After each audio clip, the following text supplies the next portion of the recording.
이사갈의 아들들은 돌라와 부아와 야숫과 심으로 4사람이며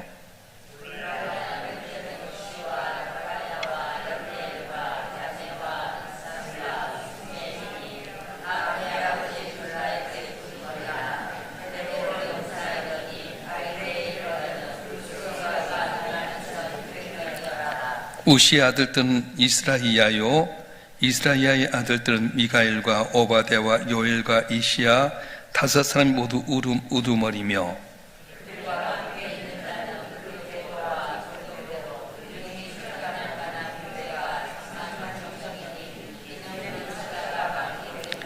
그 형제 이사갈의 모든 종족은 다 용감한 장사라. 그 전체를 계수하면 87,000명이었더라.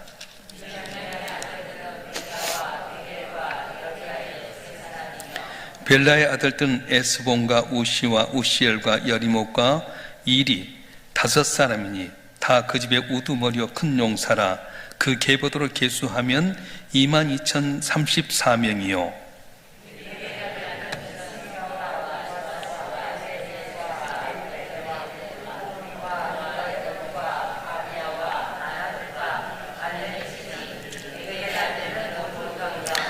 그는 다 그 집의 우두머리요 용감한 장사라.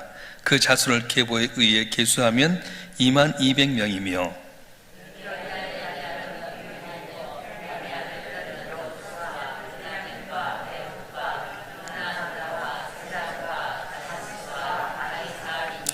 이 여디야엘의 아들들은 모두 그 집의 우두머리요 큰 용사라. 그들의 자손 중에 능히 출전할 만한 자가 17,200명이며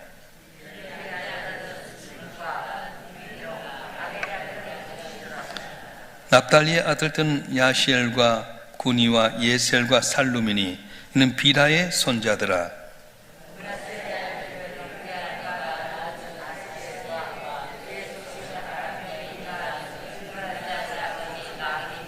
마기는 훗빔과 숫빔의 누이 마가나 하는 이에게 장가 들었더라. 므낫세의 둘째 아들의 이름은 슬로보앗이니 슬로보앗은 딸들만 낳았으며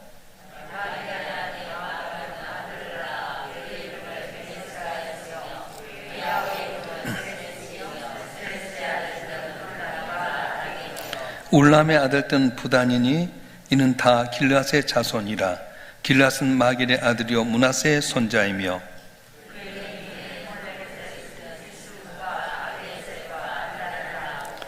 스미다의 아들들은 야히양과 세겐과 리키와 아니암이더라.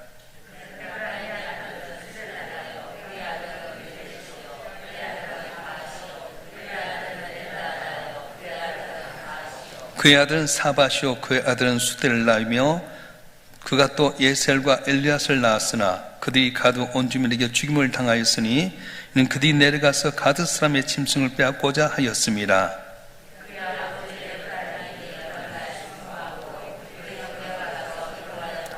그리고 에브라임이 그의 아내와 동침하며 임신하여 아들을 낳았으니 그 집이 재앙을 받았으므로 그의 이름을 부리하라 하였더라.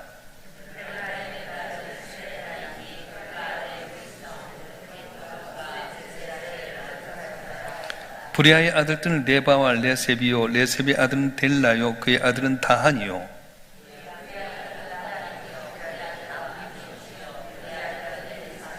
그의 아들은 눈이요 그의 아들은 여호수아이더라.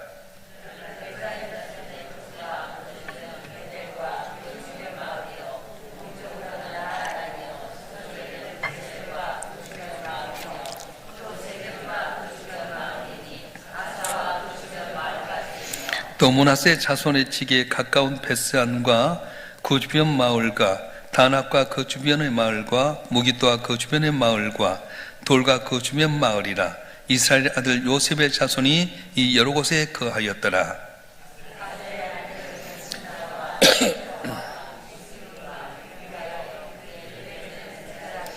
부리아의 아들들은 헤벨과 말기엘이니 말기엘은 비르사이스의 아버지이며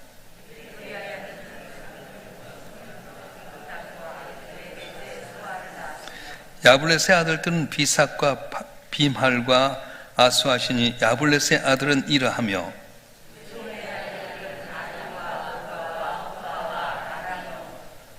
그의 아우 헬렘의 아들들은 소바와 임나와 셀레스와 아말이요.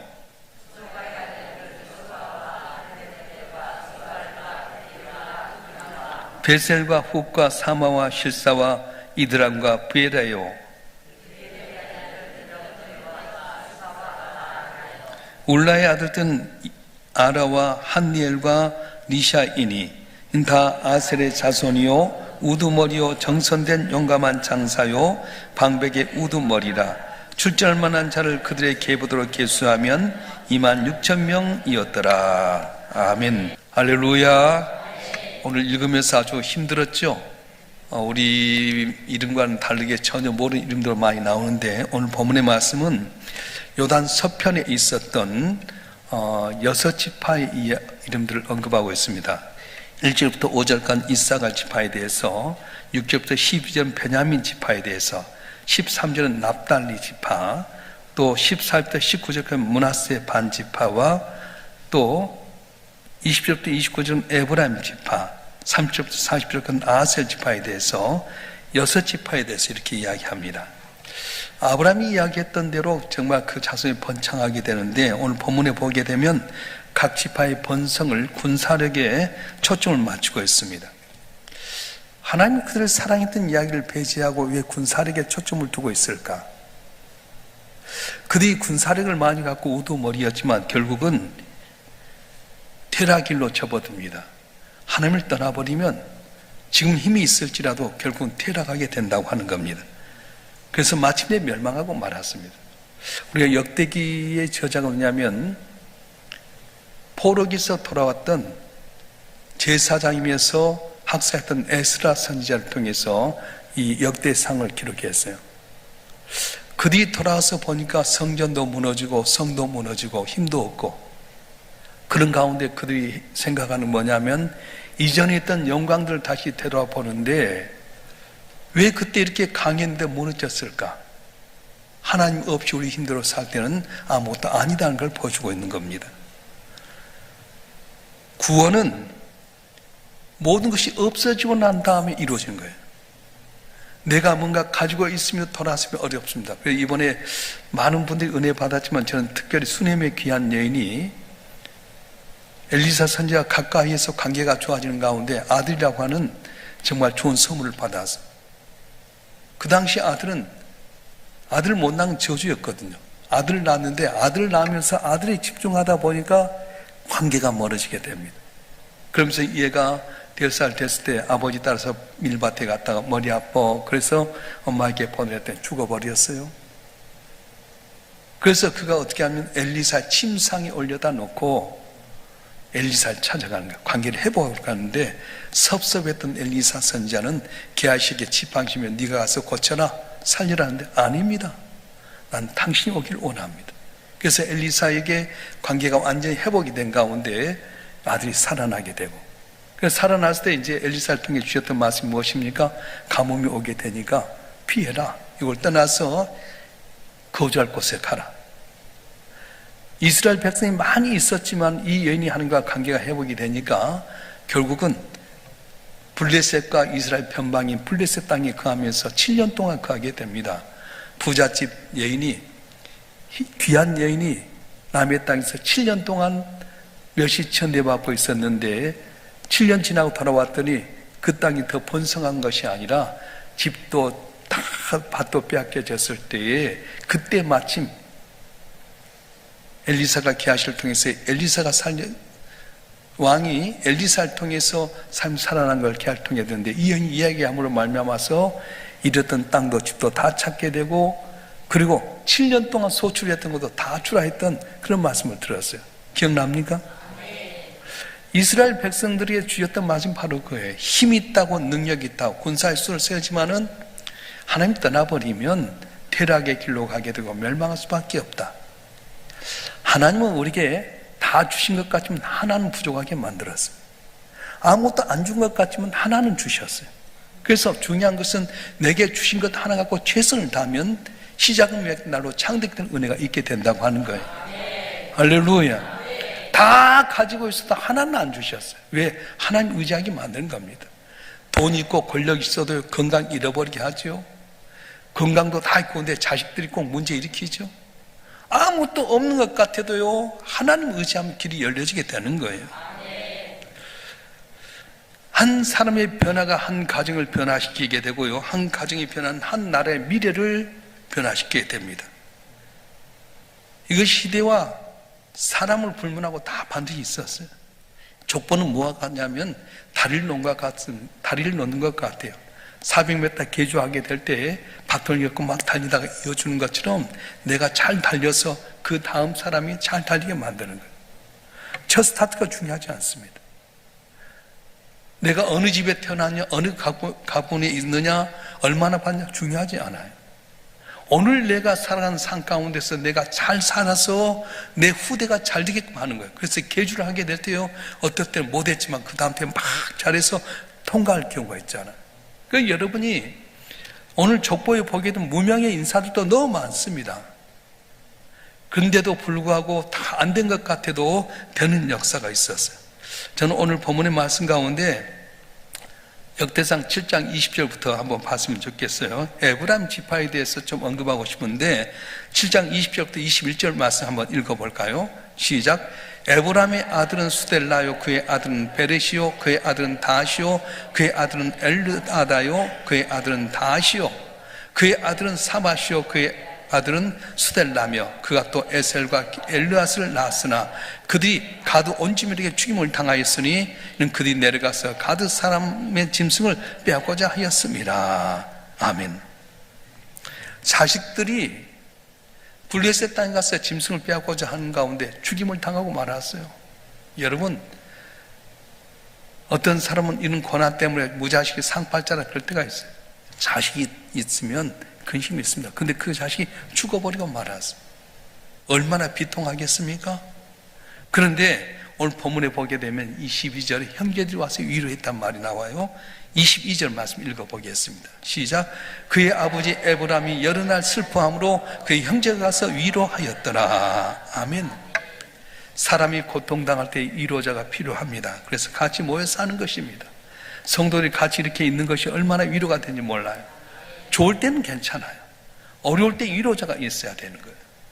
우리 전도서 4장 10절부터 말씀 한번 읽어볼까요? 4장 10절부터 12절까지 시작. 혹시 그들이 넘어지면 하나가 그 동물을 붙들어 일으키니와 홀로 있어 넘어지고 붙들어 일으킬 자가 없는 자에게는 화가 있으리라. 또 두 사람이 함께 누우면 따뜻하거니와 한 사람이 어찌 따뜻하랴. 한 사람은 패하겠거니와 두 사람은 맞설 수 있나니 세 겹줄은 쉽게 끊어지지 아니하느니라. 아멘. 교회가 중요한 게 뭐냐면 서로 기도의 형제가 있다니 좋지 않습니까? 세상은 자기 이득에서 모여드는데 우리 예수의 피로 말미암아 한 형제 자매 되어서 이게 타산이 아니잖아요. 교회가 중요해 바로 이야기예요. 에브라임이 자기 아들들이 블레셋 땅에 가서 이 짐승을 빼앗아 올려다가 다 죽임 당하게 됩니다. 이제 끝난 줄 알았어요. 너무 슬퍼 비통한 가운데 있는데 옆에 있는 형제들이 와서 위로를 합니다. 근데 더 위로자는 누구냐 하면 사람의 위로는 아무것도 아니라 하나님이 위로해 주신다는 거예요. 읽어볼까요? 23절 말씀 읽어보겠습니다. 7장 23절 시작. 그리고 에브라임이 그의 아내와 동침함에 임신하여 아들을 낳으니 그 집이 재앙을 받았으므로 그 이름을 부리하라 하였더라. 아멘. 재앙을 받아서 다 끝난 줄 알았어요. 에브라임 대가 끊어질 줄 알았습니다. 그 많던 아들들이 다 죽어버렸어요.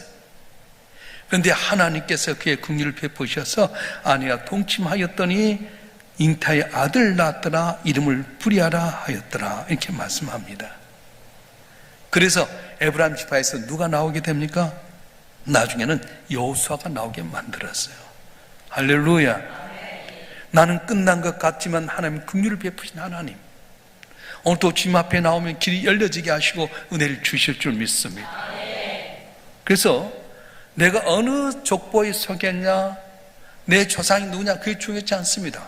조상이 번창했다가도 잘못해 끝날 때가 많아요.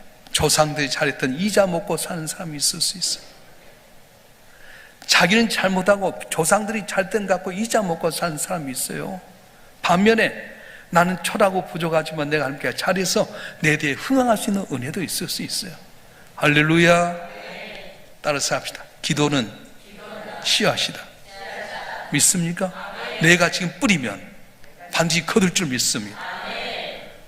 이번에 부흥회 때 나와서 은혜 받은 분들 그 은혜를 잊어버리지 마세요. 말씀을 주하로 묵상하고 관계를 회복하십시오. 하나님과의 관계를 회복하고 주의 종과의 관계도 회복하고 여러분 주변의 관계도 회복하고 관계성 회복이잖아요.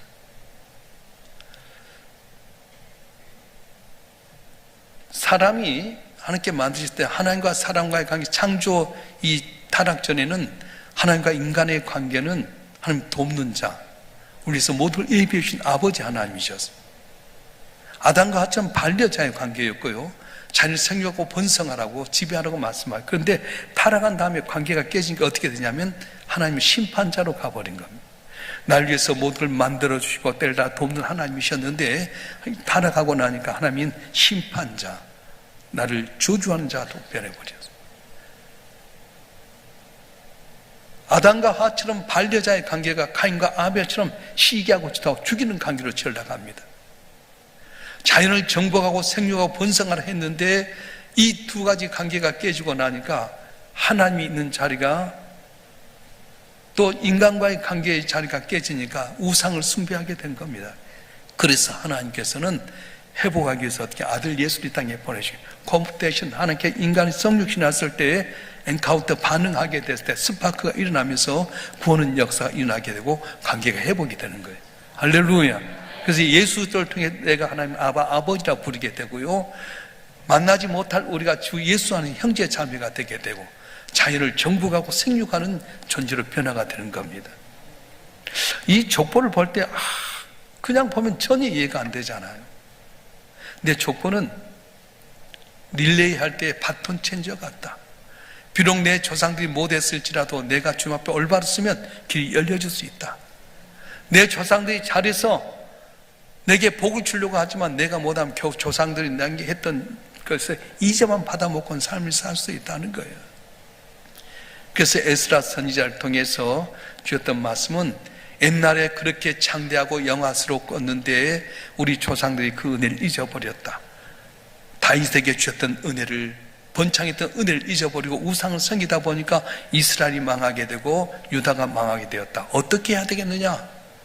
그래서 이제 계속해서 이제 8장 9장 넘어가면 거기서 이제 제사장 지파가 나오게 되고 베냐민 지파가 나오게 되고 왕정 이야기가 나오게 된 겁니다. 끝까지 가봐야 합니다. 따라서 합시다. 끝까지 가봐야 한다. 오늘 몰라요. 여러분 오늘 섰을지라도 교만하면 한순간에 날아가 버린 거예요. 오늘 미약할지라도 주님 앞에 잘하면 날로 창대하는 은혜가 있을 줄 믿습니다. 내 시작은 미약했지만 네 나중에 힘이 창대를 했던 것처럼 주님 잘 믿고 말씀에 순종하게 되면 날로 잘 되는 은혜가 있게 되는데, 오늘 또 여러분 한 분 한 분이 주님과의 관계를 완전히 회복하고 말씀에 온전히 순종해서 승리하는 여러분이 되었으면 좋겠습니다. 할렐루야. 마지막 날 주셨던 키포인트가 뭐였죠? 물이 변화의 포도주 되는 과정은 따라서 합시다. 묻지도 말고 따지도 말라. 다시 한번, 묻지도 말고 따지도 말라. 순종하면 물이 변화의 포도주 되는 역사가 일어납니다. 눈물이 변해 진주가 되게 되고요, 내 부끄러움이 가려지게 되고 하나님 영광을 나타내는 복된 삶이 되게 된다는 거예요. 오늘 한날도 주의 말씀 붙들고 주님 의지함으로 말미암아 승리하는 여러분 되길 축원합니다. 축원합니다. 기도하겠습니다.